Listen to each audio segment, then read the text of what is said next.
روشن میری سالس ہے، عالم تیرا پروانہ۔ خلیل و نجی مسیح و صفی سبھی سے کہیں کہیں بھی بنی، یہ بے خبری کہ خلق پھری کہاں سے کہاں تمہارے لیے۔ روشن میری سالس ہے، عالم تیرا پروانہ۔ الحمدللہ رب العالمین والصلاة والسلام علی سید الانبیاء والمرسلین، اما بعد فاعوذ باللہ من الشیطان الرجیم، بسم اللہ الرحمن الرحیم۔ الصلاة والسلام علیک یا رسول اللہ وعلی آلک واصحابک یا حبیب اللہ۔ الصلاة والسلام علیک یا نبی اللہ وعلی آلک واصحابک یا نور اللہ۔ سلسلے کا آغاز کرتے ہیں، مگر پہلے کچھ اچھی نیتیں کر لیتے ہیں۔ اللہ تعالیٰ کی رضا پانے، ثواب آخرت کمانے کے لیے تلاوت قرآن مجید کروں گا، آپ نیت فرمائیے کہ سنوں گا۔ اسی طرح جب نعت پڑھی جائے گی تب بھی رضا الہی عز و جل کے لیے نعت شریف سنیں گے انشاءاللہ عز و جل، اور سارے سلسلے میں توجہ کے ساتھ حاضر رہیں گے انشاءاللہ عز و جل۔ اعوذ باللہ من الشیطان الرجیم،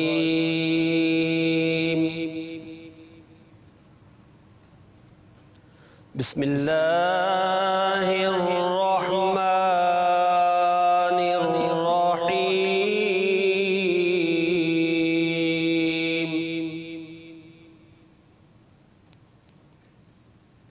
لا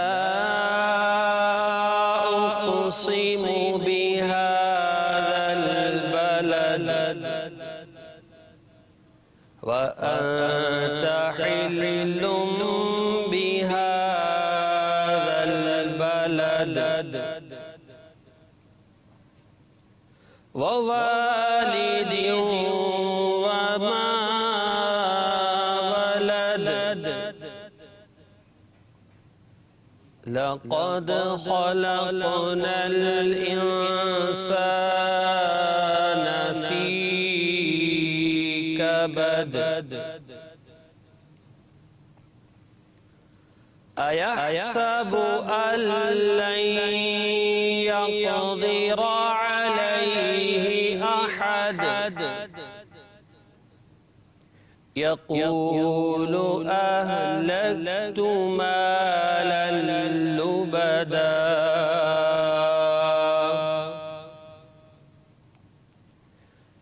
أيحسب أن لم يره أحد ألم نجعل له عينين ولسانا وشفتين وهديناه النجدين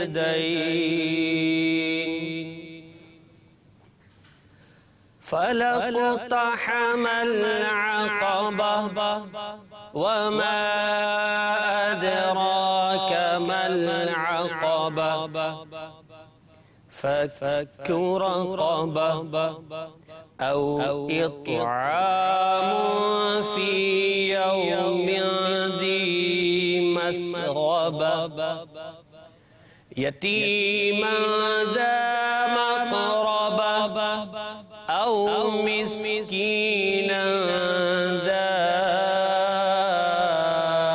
متربة يتيما ذا مقربة أو مسكينا ذا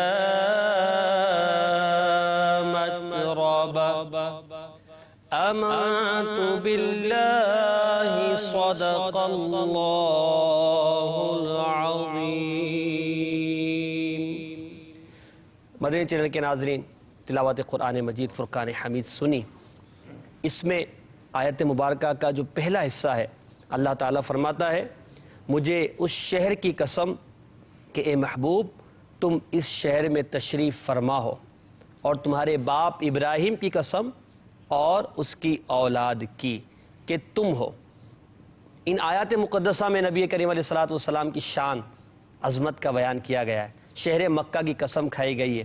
آئیے اب نظم کی صورت میں نعت خواں اسلامی بھائی سے بھی ہم نعت رسول مقبول سرکار کی شان و عظمت نشان، شان عظمت نشان سنتے ہیں اور عدنان بھائی کی طرف چلتے ہیں۔ عدنان بھائی کون سا کلام سنا رہے ہیں آج؟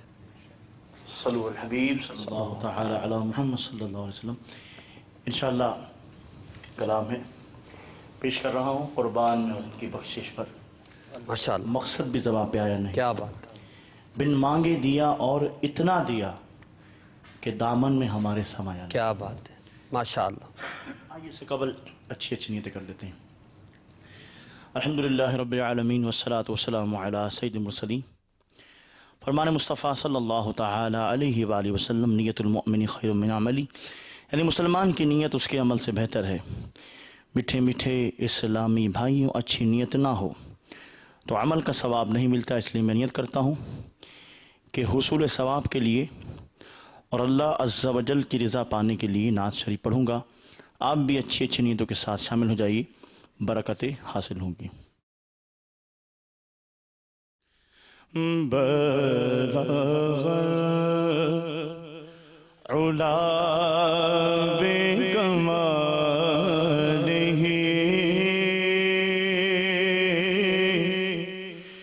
کشف العلا بجمالہ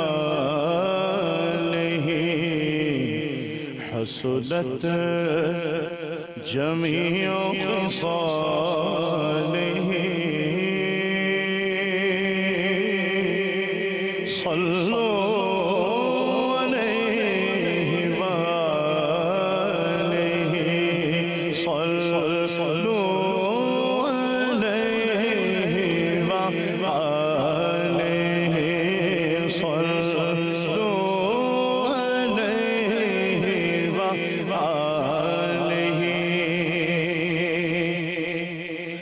وہ کمال حسن حضور ہے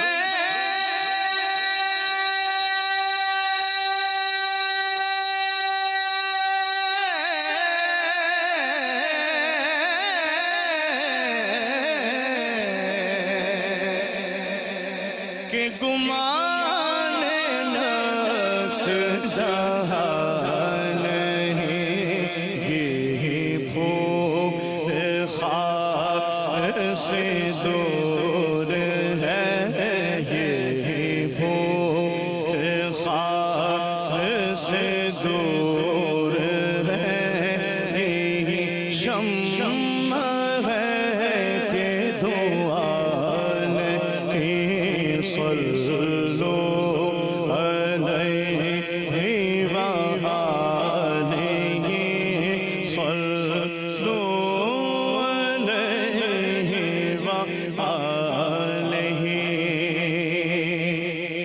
کرو مرحلے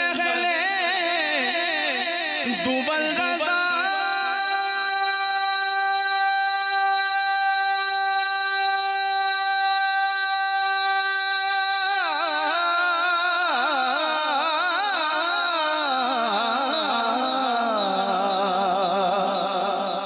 پڑے اس بلا میں میری بلا، میں گدا ہوں اپنے کریم کا، میں گدا، میں گدا، میں گدا، میں گدا ہوں اپنے کریم کا، میرا دین بارائے لان نہیں، بلغ العلا بکمالہ کشف الدجى بجمالہ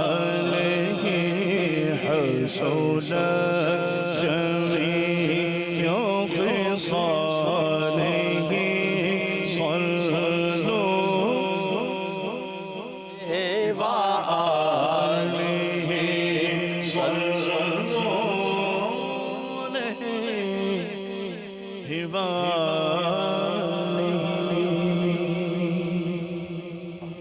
کلام پیش کرتا ہوں، بل کے ساتھ دیجیے گا، انشاءاللہ برکتیں حاصل ہوں گی۔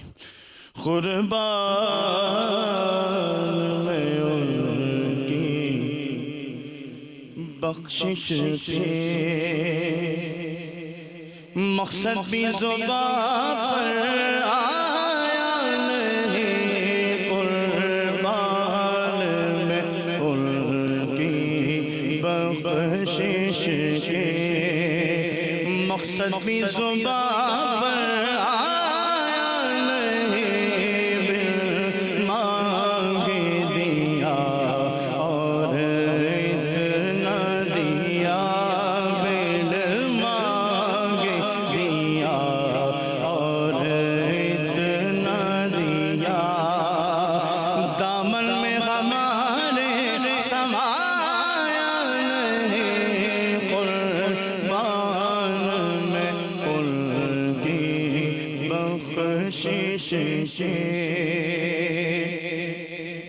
ایمان ملا ان کے صدقے،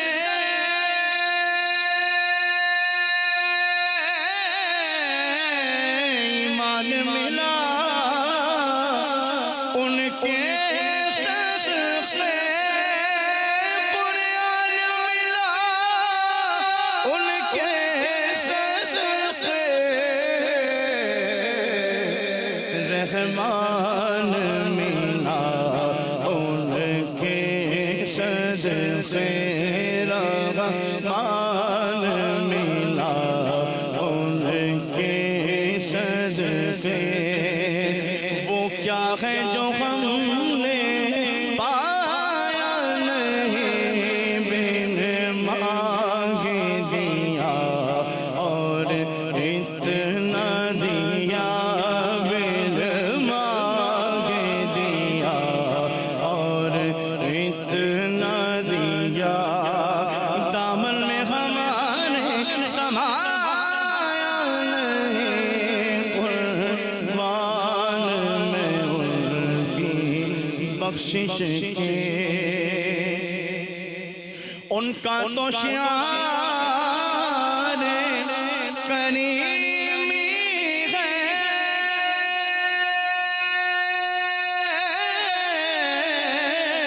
ان کا تو شعار کریمی ہے، مائل بکرم ہی رہتے ہیں،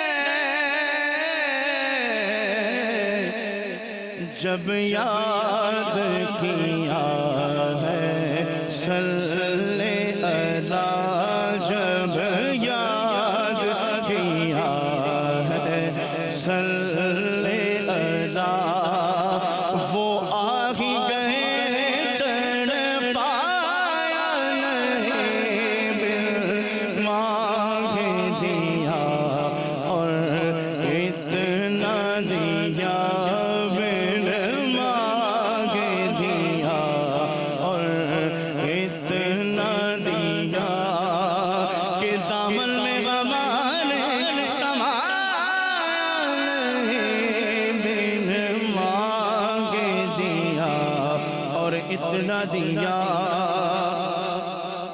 اس محسن اعظم کے یوں تو خالد میں ہزاروں احسان ہے،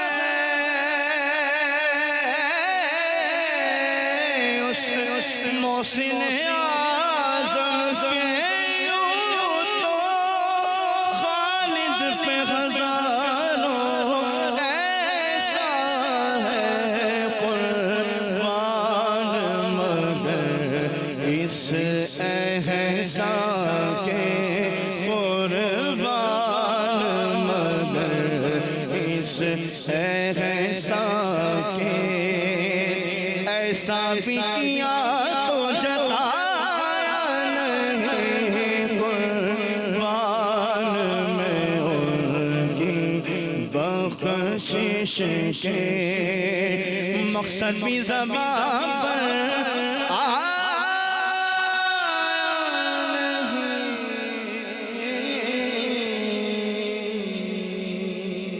احسان کیا اور احسان جتایا بھی نہیں۔ کیا بات ہے، میرے آقا صلی اللہ علیہ وسلم کی شان ہے کہ لوگوں کو ان کی خواہش سے زیادہ عطا فرماتے ہیں، بھر بھر کر دیتے ہیں، مگر کبھی احسان نہیں جتاتے۔ اس سے ہمیں یہ میسج ملتا ہے کہ اگر ہم کبھی کسی کی ہیلپ کر دیں، مدد کر دیں، کسی کے کام آ جائیں، تو پھر اس پر احسان نہ جتائیں کہ میں نے تمہیں فلاں دن تمہارے فلاں کام میں آ گیا تھا، تمہاری یہ مدد کر دی تھی میں نے، بلکہ اللہ کی رضا کے لیے کیا ہے تو اللہ تعالیٰ انشاءاللہ جزا دے گا۔ مدنی چینل کے ناظرین، سلسلہ عالم تیرا پروانہ جاری ہے۔ پہلے میں امام مالک رضی اللہ تعالیٰ عنہ کے حوالے سے ایک واقعہ بیان کرتا ہوں، جس کو میرے شیخ طریقت امیر اہل سنت دامت برکاتہم العالیہ نے اپنی مایہ ناز تصنیف عاشقان رسول کی حکایات میں بیان کیا ہے۔ اس کا کتاب کا صفحہ نمبر 48 امیر اہل سنت نقل فرماتے ہیں شفا شریف کے حوالے سے، حضرت سیدنا امام مالک رضی اللہ تعالی عنہ سے خلیفہ ابو جعفر منصور نے دریافت کیا کہ میں روزہ انور پر حاضری کے موقع پر قبلے کی طرف منہ کر کے دعا مانگوں یا نبی اکرم نور مجسم کی طرف رخ کروں۔ حضرت سیدنا امام مالک رضی اللہ تعالی عنہ نے جب یہ سوال سنا، سوال کرنے والا بھی خلیفہ تھا، آپ یہ یاد رکھیے گا، کوئی عام آدمی نہیں تھا، صاحب اقتدار تھا۔ وہ امام مالک سے پوچھ رہا ہے کہ میں دعا کے وقت سرکار کے روزے کی طرف رخ کروں یا کہ کعبے کی طرف رخ کروں؟ تو کروڑوں مالکیوں کے عظیم پیشوا امام مالک رضی اللہ تعالی عنہ نے فرمایا، نبی پاک صلی اللہ علیہ وسلم سے تم کیوں کر منہ پھیر سکتے ہو؟ کیا پیارا جواب ہے، نبی کریم سے تم کیوں کر منہ پھیر سکتے ہو؟ حضور تاجدار رسالت صلی اللہ علیہ وسلم تو بروز قیامت اللہ کی بارگاہ میں تمہارے اور تمہارے والد گرامی سیدنا آدم صفی اللہ کے لیے بھی وسیلہ ہیں۔ تم نبی رحمت شفیع امت صلی اللہ علیہ وسلم ہی کی طرف منہ کر کے شفاعت کی بھیک مانگو، اللہ عز و جل اپنے حبیب صلی اللہ علیہ وسلم کی شفاعت ضرور قبول فرمائے گا۔ اللہ رب العباد عز و جل خود ہی ارشاد فرماتا ہے، پارہ 5 سورۃ النساء آیت نمبر 64، وَلَوْ أَنَّهُمْ إِذْ ظَلَمُوا أَنفُسَهُمْ جَاءُوكَ فَاسْتَغْفَرُوا اللَّهَ وَاسْتَغْفَرَ لَهُمُ الرَّسُولُ لَوَجَدُوا اللَّهَ تَوَّابًا رَحِيمًا۔ ترجمہ کنز ایمان، اور اگر جب وہ اپنی جانوں پر ظلم کریں تو اے محبوب تمہارے حضور آئیں، تمہارے حضور حاضر ہوں اور پھر اللہ سے معافی چاہیں اور رسول ان کی شفاعت فرمائیں تو ضرور اللہ کو بہت توبہ قبول کرنے والا مہربان پائیں۔ مدنی چینل کے ناظرین، آپ یہاں دیکھیں کتنے خوبصورت انداز میں امام مالک رضی اللہ تعالی عنہ نے سرکار عالی وقار صلی اللہ علیہ وسلم کی بارگاہ کے آداب بیان کیے، اور سرکار علیہ الصلوۃ والسلام کے بارے میں مسلمانوں کو جو عقیدہ رکھنا چاہیے وہ کتنے احسن انداز میں بیان کر دیا کہ جب روزہ انور پر حاضر ہوں تو حضور سے شفاعت کی بھیک مانگے، قرآن کا حکم ہے، اور رخ نبی کریم صلی اللہ علیہ وسلم ہی کی طرف کرے، سرکار علیہ الصلوۃ والسلام کی طرف اپنا چہرہ کر کے سرکار کے وسیلے سے اللہ کی بارگاہ میں دعا مانگے، سرکار کے روزہ انور پر حاضری اس طرح ادب کے ساتھ دے تاکہ سرکار کی شفاعت ہمیں نصیب ہو، اور جب نبی کریم علیہ الصلوۃ والسلام کے پیارے پیارے ہاتھ اللہ کی بارگاہ میں اٹھ جائیں گے، سرکار کے لبھائے مبارک سے ہمارے لیے مغفرت کی دعا ہو جائے گی، تو قرآن کا حکم ہے کہ لَوَجَدُ اللَّهَ تَوَّابًا رَحِيمًا، تو ضرور اللہ کو توبہ قبول کرنے والا مہربان پائیں گے۔ یہ عشق رسول تھا امام مالک رضی اللہ تعالی عنہ کا۔ میرے آقا امام اہل سنت اعلیٰ حضرت علی رحمت رب العزت اس بارے میں عدنان بھائی اتنا پیارا شعر لکھتے ہیں، مجرم بلائے آئے ہیں جاؤ کا ہے گواہ۔ اگر آپ یہ طرز کے انداز میں پڑھ دیں تو انشاءاللہ عشق میں اضافہ ہو جائے گا۔ مجرم بلائے آئے ہیں جاؤ کا ہے گواہ، پھر رد ہو کب یہ شان کریموں کے در کی ہے۔ سبحان اللہ۔ مجرم بلائے جائے ہیں جاؤ کہے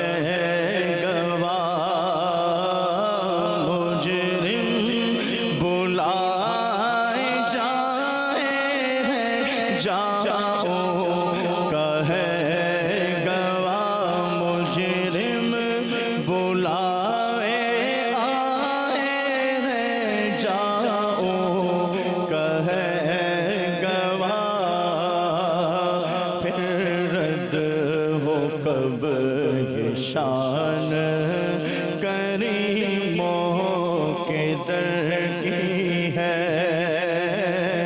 پھر رد ہو کب یہ شان غریبوں کے در کی ہے۔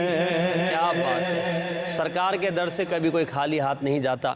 شہزاد میں آپ کی طرف آؤں گا۔ امام مالک رضی اللہ تعالیٰ عنہ کا عشق رسول میں نے یہاں بیان کیا، واقعہ بیان کیا، ساتھ ہی میں مناسب سمجھتا ہوں کہ امام مالک رضی اللہ تعالیٰ عنہ کے حوالے سے آپ کا نام، نسب وغیرہ بھی بیان کر دیا جائے تاکہ ہمارے علم میں اضافہ ہو۔ امام مالک رضی اللہ تعالیٰ عنہ کی کنیت ہے ابو عبداللہ، اور آپ کا نام و نسب ہے مالک بن انس بن مالک بن ابی عامر اسجی، اور لقب آپ کا امام دار الہجرہ ہے۔ امام دار الہجرہ یعنی مدینہ منورہ کے امام، اللہ اکبر۔ اور آپ کا وطن پاک بھی مدینہ منورہ ہے، لوگ مدینہ جانے کی تمنا رکھتے ہیں۔ امام مالک رضی اللہ تعالیٰ عنہ مدینہ ہی میں رہا کرتے تھے۔ آپ 93 ہجری میں پیدا ہوئے اور 189 ہجری میں آپ کی وفات ہوئی، اور مدینہ منورہ کے مشہور قبرستان جنت البقیع میں آپ کا مزار فیض الانوار ہے۔ کسی بزرگ نے امام مالک رضی اللہ تعالیٰ عنہ کے حوالے سے عربی میں ایک شعر لکھا ہے جس میں آپ کی وفات کا بھی ذکر کیا ہے، تو بڑا پیارا لگا مجھے شعر، تو میں پڑھ کے سنا دیتا ہوں۔ فخر الائمۃ مالک نعم الامام السالک مولیدہ نجم ہدن وفاتہ فاز مالک۔ اس میں آپ رضی اللہ تعالیٰ عنہ کی وفات اور آپ کی پیدائش، نجم میں نون جیم میم ہے، تو حروف ابجد جو علم ابجد اس کے ذریعے 93 اس کا جو ہے وہ عدد بنتا ہے، اور فازا فا الف زا علم ابجد کے ذریعے اس کا 189 جو ہے وہ بنتا ہے۔ تو اس حوالے سے ان بزرگ نے امام مالک رضی اللہ تعالیٰ عنہ کی وفات اور پیدائش کا ذکر کیا۔ امام مالک کی شان بڑی عظمت والی ہے، آئیے آپ کے حوالے سے مزید سنتے ہیں۔ شہزاد بھائی، امام مالک رضی اللہ تعالیٰ عنہ عشق رسول میں یگانہ روزگار تھے، ایک بڑی ہستی تھے۔ مدینہ منورہ میں آپ کا ادب و تعظیم، اور حدیث شریف کے حوالے سے جیسے پچھلے جمعے بیان ہوا کہ کتنی تعظیم، توقیر اور کیسا اہتمام فرمایا کرتے تھے۔ مزید امام مالک رضی اللہ تعالیٰ عنہ کے انہی واقعات میں سے کچھ آپ بتائیں تاکہ ہماری محبت بھی بڑھے اور ہمارے اندر بھی ادب و تعظیم مزید بڑھ جائے۔ سب سے پہلی بات تو میں یہ عرض کروں گا کہ امام مالک رحمہ اللہ کا یہ مقام ہے کہ آپ عالم مدینہ ہیں، اور یہ جس طرح ہم عشق رسول یہاں بیان کر رہے ہیں، اس عشق رسول کے بیان کرنے کا جو مقصد ہے وہ مقصد بھی ذہن میں رہنا چاہیے تاکہ ہم اس سے آسانی ہو کہ فائدہ حاصل کر سکیں۔ پہلی بات تو یہ ہے کہ جتنا بھی یہ عشق رسول ان کا بیان کیا جائے یا ان کے زندگی کے احوال بیان کیے جائیں، ہم نے اس سے کیا لینا ہے یہ آپ ذہن کے اندر رکھ کے بیٹھیے کہ ان کے جتنے واقعات بیان کیے جائیں گے ادب کے، احترام کے، عشق کے، آپ نے اس سے یہ لینا ہے کہ میں نے اپنے اندر بھی اس طرح کی محبت، عشق، ادب یہ پیدا کرنا ہے۔ جی، وجہ یہ ہے کہ آج ہم ان کا نام کیوں لے رہے ہیں؟ اس لیے کہ یہ وہ ہستیاں ہیں جنہوں نے ادب کیا، احترام کیا، بادب با نصیب، تو پھر ان کا آج ہم نام لے رہے ہیں۔ ان کا ادب، احترام اتنا مشہور ہوا کہ وہ کتابوں کے اندر لکھا گیا اور آئندہ بھی لوگ اس کو بیان کرتے رہیں گے۔ بالکل۔ تو یہ ان کا یہ مقام تھا جس مقام کی وجہ سے یہ بلند مرتبے کو پہنچے۔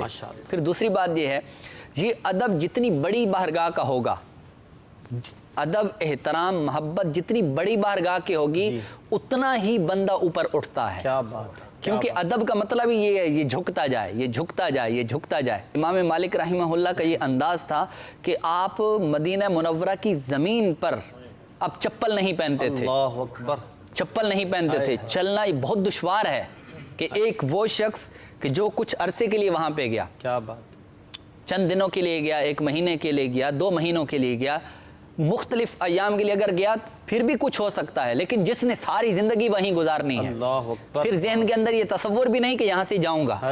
اب اگر وہ اتنی استقلال اور اتنی استقامت کے ساتھ اگر وہ یہ چیز اختیار کرے گا کہ اپنے پاؤں میں چپل نہیں پہنے گا، تو اس سے تو پتہ یہی چلتا ہے کہ انہوں نے کبھی چپل خریدی نہیں ہوگی یا کبھی بنوائی نہیں ہوگی مدینہ منورہ کے ادب میں، کیا بات، ادب کے اندر۔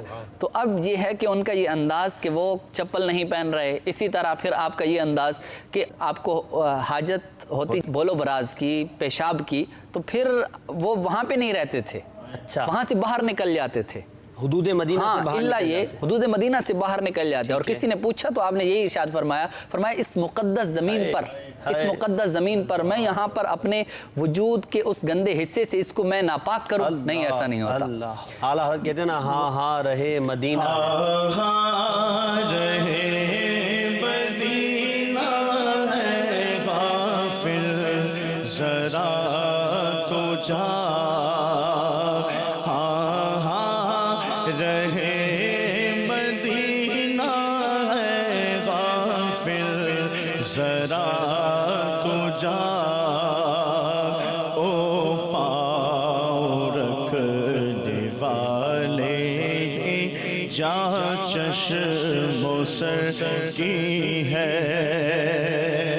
او پاؤں رکھنے والے یہ جا چشم و سر کی ہے، اللہ اکبر اپنے قدم اور یہ خاک پاک، اللہ اکبر اپنے قدم اور یہ خاک پاک، حسرت ملائکہ کو جہاں فضع سر کی ہے، حسرت ملائکہ کو جہاں فضع سر کی۔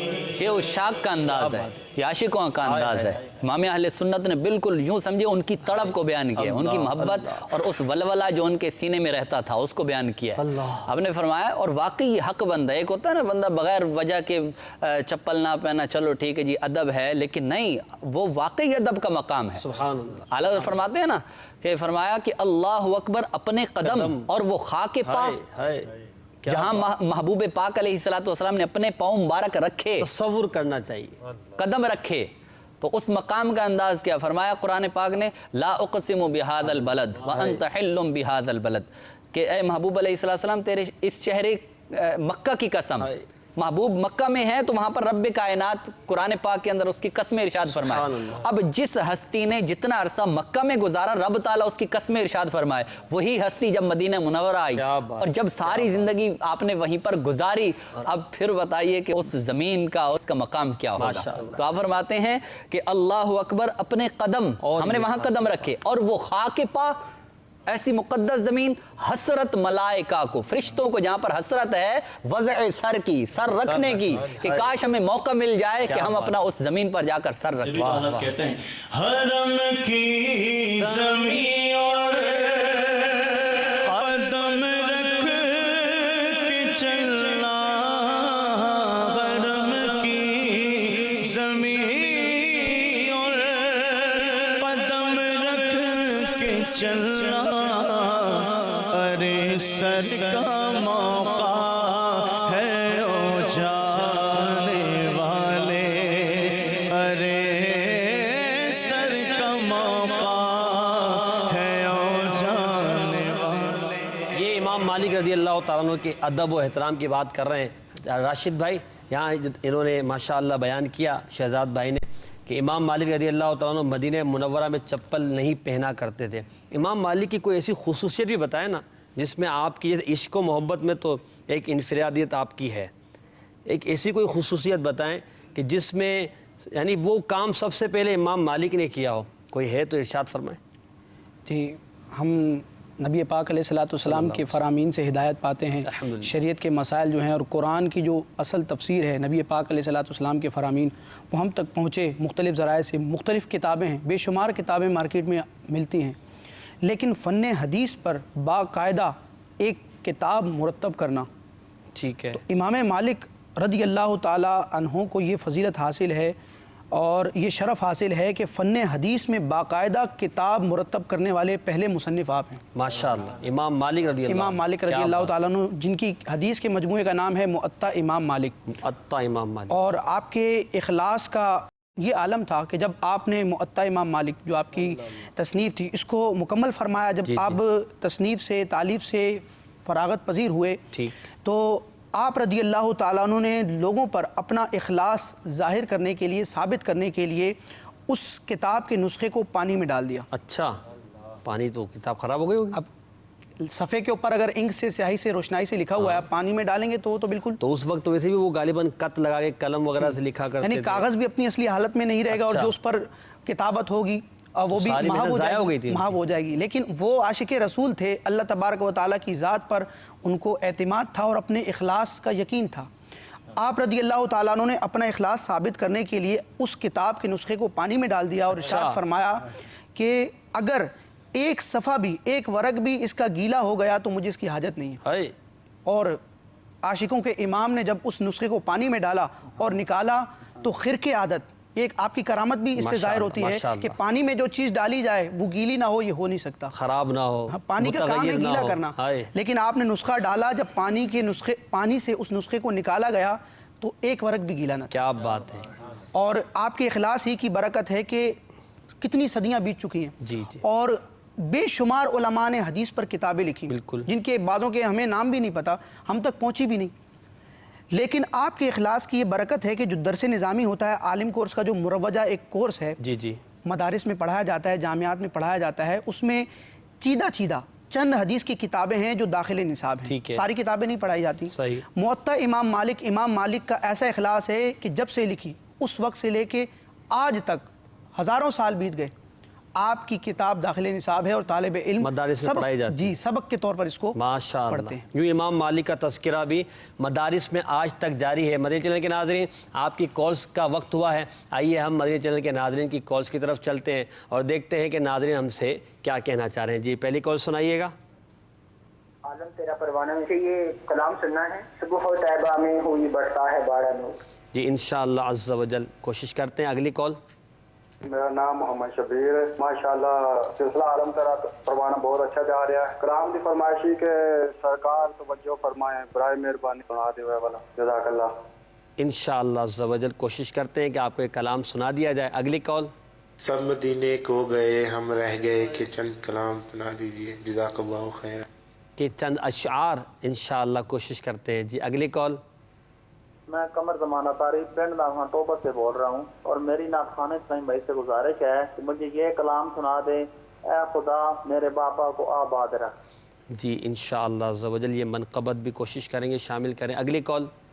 محمد مزمل اتاری قادری یونان کے شہر تھیوا سے عرض کر رہا ہوں۔ میں نے عرض کرنی تھی کہ میں نے یہ نعت سننی ہے۔ منو مجبوریاں تھے دوریاں نے ماریا، سد لو مدینے آقا کرو مہربانیاں۔ جی انشاءاللہ عز و جل ان کلاموں کی طرف بھی چلیں گے اور آپ کے چند جو آپ کی فرمائش ہیں ان کو پورا کریں گے، مگر پہلے ہم امام مالک رضی اللہ تعالیٰ عنہ کے حوالے سے مزید کچھ وضاحت لیتے ہیں، کچھ گفتگو کرتے ہیں امام مالک کے حوالے سے۔ آپ کچھ ارشاد فرما رہے تھے۔ ایک بات میں بیچ میں تھوڑی اچھا ماشاء اللہ، وہ موطا کے متعلق تھی تو اس لیے وہ پھر موضوع ہمارا آپ کی تبدیل ہو کتاب جاتا ہے۔ جی ٹھیک۔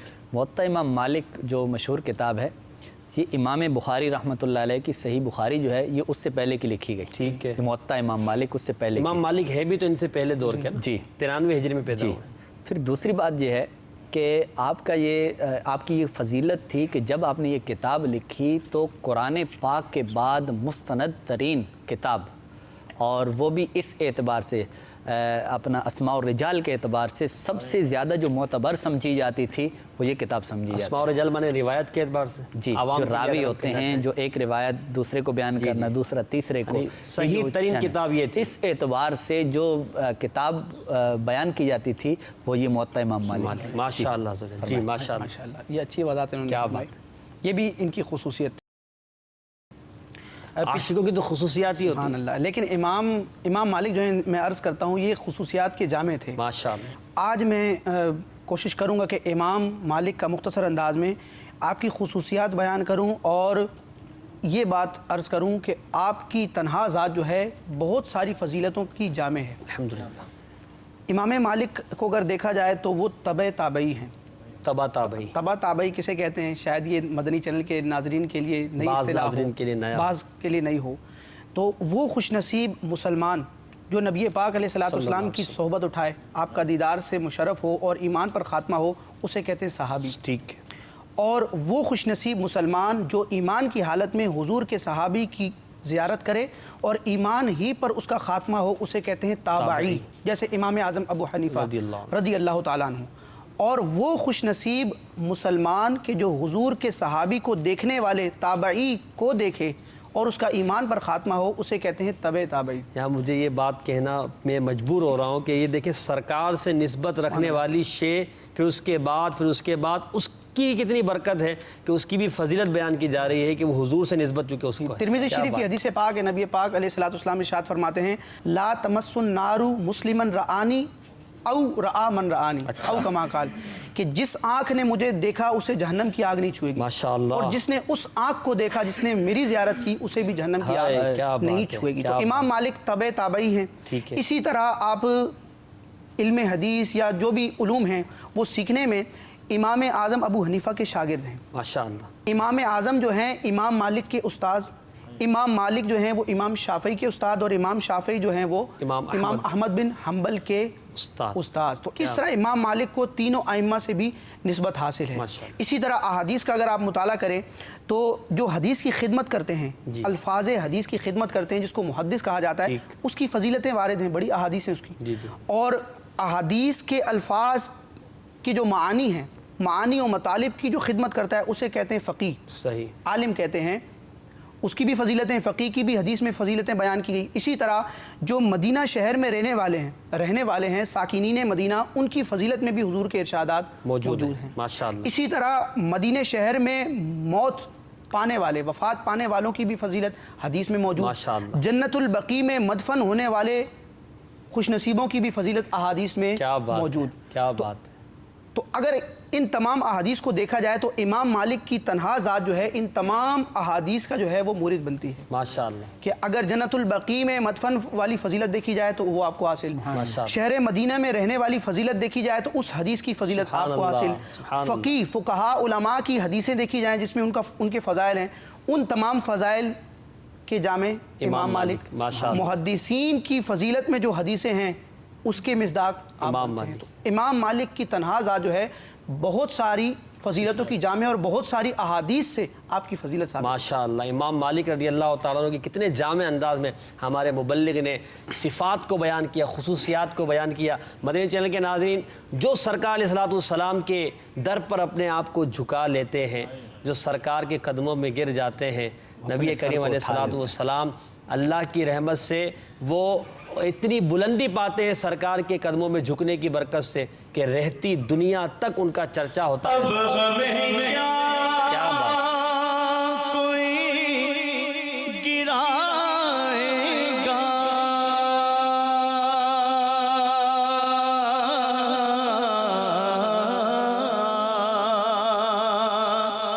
ہر سہارا گلے لگائے گا، ہم نے خود کو گرا دیا ہے وہاں، ہم نے خود کو گرا دیا ہے وہاں، گرنے والے جہاں سنبھلتے ہیں، ہم نے خود کو گرا دیا ہے وہاں، گرنے والے جہاں سنبھلتے ہیں۔ مدنی چینل کے ناظرین، آئیے اس در پاک پر اپنے آپ کو جھکا لیجئے، سرکار کے سچے غلاموں میں شامل ہو جائیے، سرکار کی غلامی کی علامت اپنے اوپر ظاہر کیجئے، یعنی حضور کی سنتوں کو اپنائیے، سرکار کی محبت کی نشانی کو اپنائیے، امامہ شریف سجا لیجئے، بدنی حلیہ سجا لیجئے، نماز پڑھنے کی نیت کر لیجئے۔ عالم تیرا پروانہ عشق رسول کو بانٹتا ہے یہ سلسلہ، تو آج اس سلسلے کی نیت سے سرکار کی سچی غلامی میں آ کر نماز کی پابندی کیجئے۔ اور آئیے ہم اپنے اگلے سیگمنٹ کی طرف بھی چلتے ہیں جس میں سرکار کی سنتیں بتائی جاتی ہیں، اور اس سیگمنٹ کا نام ہے سنت رسول اللہ کی۔ صلو علی الحبیب صلی اللہ تعالی علی محمد صلی اللہ علیہ وسلم۔ تیری سنتوں پہ چل کر میری روح جب نکل کر چلے تو گلے لگانا مدنی مدینے والے۔ آمین۔ کاش ہم سرکار کی سنتوں پر عمل کرتے کرتے دنیا سے جائیں، اور نبی کریم علیہ الصلوۃ والسلام کی سنتوں پر عمل کر کے جب قبر میں جائیں تو یہ سنتیں ہمارے لیے قبر میں روشنی کا سبب بن جائے۔ آئیے رسول اللہ کی پیاری پیاری سنتوں اور آداب کی طرف چلتے ہیں، اور مبلغ سے ہم پہلے پشتوں میں سنت اور آداب سنتے ہیں۔ جی اختر بھائی، کس چیز کی آج سنت اور آداب بیان کر رہے ہیں آپ؟ آج انشاءاللہ زلفے رکھنے کی سنتیں اور آداب تو پشتوں میں بھی آپ ہی بیان کر دیجیے گا، اردو میں خلاصہ بھی کر دیجیے گا انشاءاللہ۔ ماشاءاللہ۔ جی زما خوگو اسلامی رڑو مدنی چینل کتون کو زمونگا نبی پاک صلی اللہ تعالی وسلم کوم طریقہ دا هغه ډیره مبارک طریقہ دا، او چې په سر بنده ویښته ساتي د هغې باره کې هم نبی پاک علیه الصلاۃ والسلام مونږ له چل ښیلی دی. راشئ چې نبی پاک علیه الصلاۃ والسلام د حدیث په حواله دا خبرې مونږه واورو. حضرت سیدنا انس بن مالک رضی الله تعالی عنہ نه روایت شوی دی چې نبی پاک علیه الصلاۃ والسلام چې کوم ویښتو په سر د پاسه هغه تر نیم غوږه پورې و، یعنې غوږونو تر نیم ځای پورې به راتلل. دغه شان د ما خوږو اسلامي لړو مدني چینل کتونکو ترمذی شریف بل روایت دی حضرت سیدنا برا بن عازب رضی الله تعالی عنہ چې هغه تاسو ویلي نبی پاک علیه الصلاۃ والسلام چې کوم ګیسوی مبارکه او یعنی د تاسو کوم زلفې به تاسو کوم ویښتو سر والا چې کوم تاسو ویښتو هغه ټول غوږونو پورې و. یعنی حضرت انس رضی الله تعالی عنہ وایي چې د نیم غوږه پورې و، او حضرت سیدنا برا بن عازب رضی الله تعالی عنہ وایي چې تاسو چې کوم ویښتو تاسو کوم زلفې وې هغه ټول غوږونو پورې رسېدل. دغه شانتې ترمذی شریف بل روایت سیدنا عائشہ صدیقہ رضی اللہ تعالی عنہا زمونگا عزتمند مور دا ام المؤمنین عائشہ صدیقہ رضی اللہ تعالی عنہا تاسو دا روایت موجود دے کہ نبی پاک علیہ الصلاۃ والسلام چکم مبارک ویختو تاسو کوم زلف وی آغا زلف تاسو تر اوگی پورے براتلے اوگی نه لاندې نشي راتلے اوگی پورے به کاله کله به دور لګای ویختو لوشل چې د اوگو پورے بر دا رالل. اوگو معنی کندھا؟ کندھا. ٹھیک. یعنی چې کوم صحابی په کوم حال کې تاسو دیدار کړی دی هغه هم هغه حال تاسو له مونږ له لکه روایت کړی دی. بہرحال الله تبارک و تعالی دې مونږ له هم نبی پاک علیه الصلاۃ والسلام ټول په سنتونو باندې او په دې زلف و سنت باندې هم کې خودلو باندې عمل کولو توفیق راکړي. دغه شاته زمونږ علما وایي چې په سر ویښته ساتي بیا به د هغې چې کوم مانګ به ساتي لکه بالکل مس نه به د هغې هغه لکیره چې په سر وایي هغه مانګ به ساتي اب در مس نه راو به دا نبی پاک علیه الصلاۃ والسلام سنت دی. ماشاء اللہ. اردو میں کچھ مدنی پھول دے دے. اردو میں یہ ہے کہ بعض مطلب روایت مختلف ہے. ترمذی شریف ہی سے حضرت انس رضی اللہ تعالیٰ عنہ نے ارشاد فرمایا ہے کہ نبی پاک علیہ الصلاۃ والسلام جو زلفیں مبارکہ تھی وہ آدھے کانوں کے برابر تھی. ٹھیک ہے. اور حضرت سیدنا برا بن عازب رضی اللہ تعالیٰ روایت فرماتے ہیں کہ وہ پورے کانوں تک تھی. ٹھیک ہے. اور سیدنا عائشہ صدیقہ ام المومنین رضی اللہ تعالیٰ عنہا ارشاد فرماتی ہیں کہ زلفیں دراز تھے یعنی مبارک شانوں کو کاندھوں کو چھو جاتی تھی. تین روایت. اس پر تطبیق کا یہ ہے کہ علماء نے اس میں لکھا ہوا ہے کہ گویا جس نے جس حال میں دیکھا وہ روایت بیان کر دی. ماشاءاللہ. تو پھر وہ ہمارے لیے کہ کبھی آدھے کان کی لو تک کبھی پورے کان کی لو تک اور کبھی اتنے بڑھ جانے دے کہ شانوں کو چھو جائے تاکہ تینوں سنتوں پر عمل ہو جائے. اور اگر مطلب جب بندہ بال رکھے اور جو مانگ نکالے وہ سنت یہ صدر الشریعہ مفتی امجد علی اعظمی علیہ رحمہ فرماتے ہیں بہار شریعت کے حوالے سے کہ سنت یہ ہے کہ بیچ کی مانگ نکالی جائے. ٹھیک ہے. سر پہ جو مطلب مانگ ہو تو دائیں یا بائیں نہ نکالی جائے وہ بیچ کے یہ نبی پاک علیہ الصلاۃ والسلام کی سنت مبارکہ ہے. اللہ رب العالمین ہم سب کو دیگر تمام سنتوں کے ساتھ ساتھ اس سنت کریمہ پر بھی عمل کرنے کی توفیق عطا فرمائے. آمین. آپ کچھ فرمانا چاہ رہے ہیں؟ نام اللہ کیا ذکر کرتے کرتے یہ مقام آ گیا. کیا بات ہے. یہاں پر بھی مانگ کی بات آئی تو اعلیٰ حضرت کا شعر یاد آیا لیلۃ القدر میں مطلع الفجر حق مانگ کی استقامت پہ. کیا اعلیٰ حضرت کے تو انداز ہی نرالے ہیں. اللہ تعالیٰ ہمیں اعلیٰ حضرت کے عشق رسول کا کوئی ذرہ کوئی قطرہ عطا فرما دے اور ہم محبت کرنے والے بن جائیں. امام مالک رضی اللہ تعالیٰ عنہ کے حوالے سے آپ کا عشق رسول، آپ کی فقاہت، آپ کی ذہانت، جس طرح کہ آپ نے ایک واقعہ بیان کیا ابو جعفر خلیفہ ابو جعفر کا. جی ایک اور ان کا واقعہ ہے کہ امام مالک رحمہ اللہ آپ مسجد نبوی شریف میں تشریف فرما تھے اور یہ خلیفہ بھی حاضر ہوا تو آپ سے گفتگو کے دوران اس کی آواز بلند ہو گئی. اچھا. تو امام مالک رحمۃ اللہ علیہ آپ نے ارشاد فرمایا کہ اے خلیفہ جانتا نہیں ہے کس کی بارگاہ کے اندر حاضر اللہ اکبر، اللہ اکبر، کہ وہ بارگاہ ہے کہ جہاں پر آواز کو بلند نہیں کیا جاتا. سبحان اللہ. تو یہ وہ بارگاہ ہے جس میں رب کائنات جل وعلا نے آوازیں بلند کرنے سے منع کیا ہے. جب آپ نے ان کو یہ چیزیں سنائیں تو پھر اس کے بعد انہوں نے اپنی آواز کو آہستہ کر لیا. یہاں پر ایک تو یہ پتہ چلا نا کہ سرکار کی بارگاہ کے اندر یہ ادب.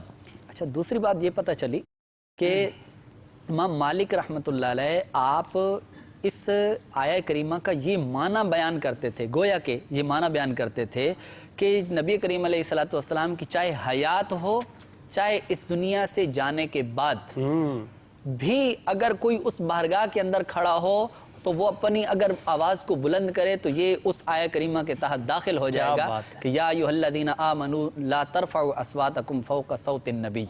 تو گویا کہ یہ پتہ چلا. اور قاضی اجاز مالکی رحمۃ اللہ علیہ نے شفا شریف میں اس کی وضاحت فرمائی. آپ نے فرمایا جس طرح نبی کریم علیہ الصلوۃ والسلام کی بارگاہ میں آپ کی ظاہری حیات کے اندر آواز کو بلند کرنا یہ منع تھا، اسی طرح اب بھی آپ کے روضہ انور پر آواز کو بلند کرنا وہ منع ہے. وہ آیت جالیوں کے سامنے آہستہ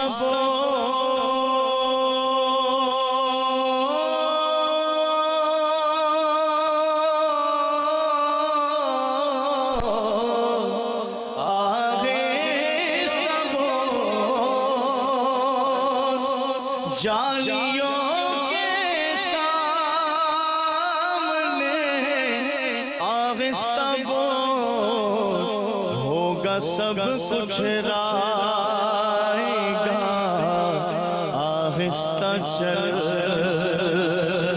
ہوگا سب کچھ رائے گا، آہستہ بول، دیکھ آیا ہے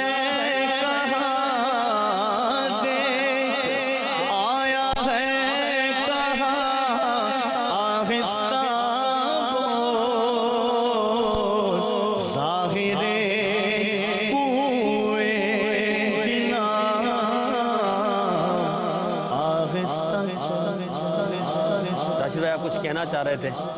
تمام تر واقعات کا خلاصہ یہ ہے کہ یہ نبی پاک علیہ السلام کی ذات اور آپ سے متعلق اشیاء، آپ کے شہر، آپ کے مسکن، آپ کی حدیث، آپ کے فرامین کا ادب و تعظیم کر رہے ہیں. بالکل. اب دیکھا جائے کہ مدینے میں سواری پر سوار ہونا یہ امر جائز ہے، اس میں کوئی قباحت نہیں ہے، بالکل جائز ہے شرعاً. اسی طرح مدینے میں قضاء حاجت کرنا جو وہاں کے رہائشی ہیں ان کے لیے اس میں کوئی مسئلہ نہیں ہے.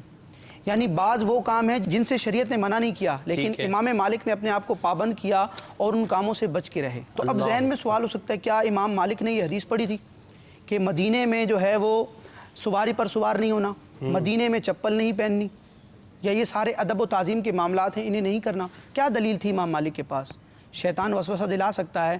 اب بھی ہم اگر کوئی بھی ایسا کام کر رہے ہیں حضور کی ادب و تعظیم میں جس کا ذکر بظاہر ہمیں احادیث میں نہیں مل رہا، صحابہ کی سیرت میں نہیں مل رہا، تو شیطان وسوسہ دلا سکتا ہے کہ اس کی کیا دلیل ہے. ٹھیک ہے. تو یاد رکھیں سورہ فتح میں اللہ تبارک و تعالیٰ نے ارشاد فرمایا وَتُعَزِّرُوهُ وَتُوَقِّرُوهُ، میرے محبوب کی تعظیم و توقیر کرو. ٹھیک ہے.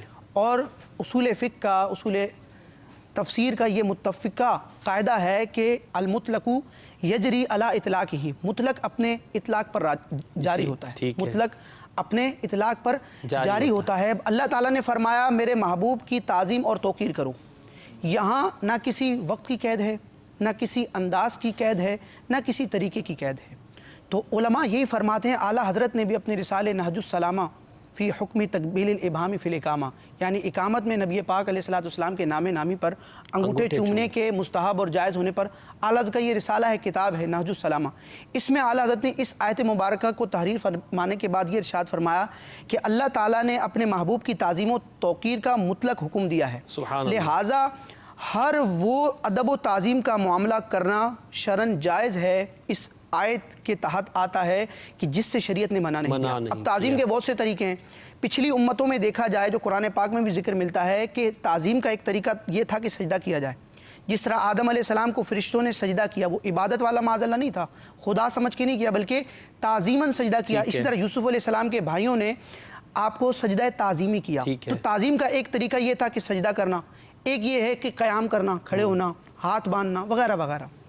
تو علماء نے یہ قاعدہ مرتب کیا ہے کہ ہر تعظیم کا وہ طریقہ، اگرچہ قرآن و سنت میں اس کا واضح بیان نہ ہو، ہر وہ ادب و تعظیم کا معاملہ جس سے شریعت نے منع نہیں کیا وہ کرنا جائز و درست ہے۔ تو اب نبی پاک علیہ السلام نے خود سجدہ تعظیمی سے منع کیا، تو اب نبی پاک علیہ السلام کو سجدہ تعظیمی نہیں کیا جائے گا، سجدہ تعظیمی حرام ہے، حرام ہے، اس کے علاوہ کیونکہ نبی پاک علیہ السلام نے اس سے ممانعت فرمائی۔ لیکن قیام تعظیمی، کھڑے ہو کر صلاۃ والسلام پڑھنا، حضور کی بارگاہ میں 10 بستہ کھڑا ہونا، اس سے منع نہیں کیا، بلکہ فقہاء نے حکم دیا کہ حضور کے دربار میں جب حاضر ہو تو کھڑا کیسے ہو؟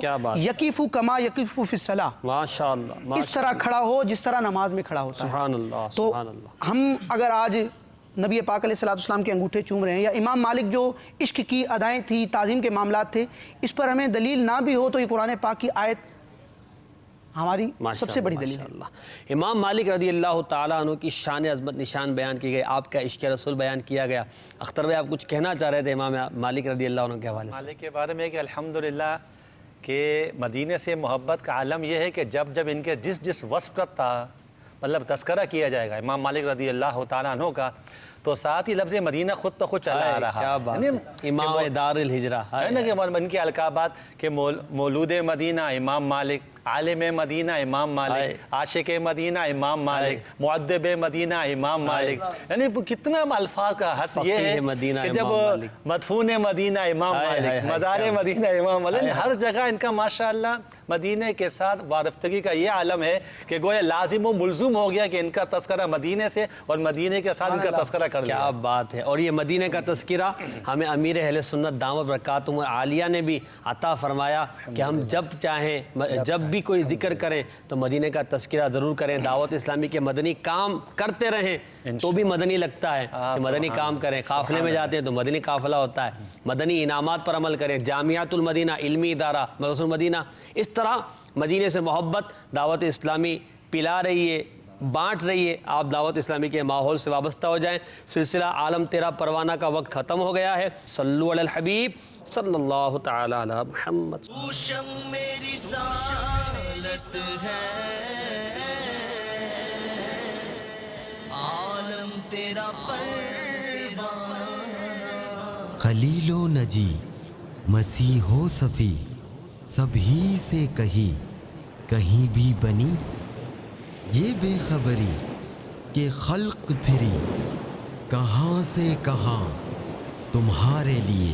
اوشم میری سالس ہے، عالم تیرا پر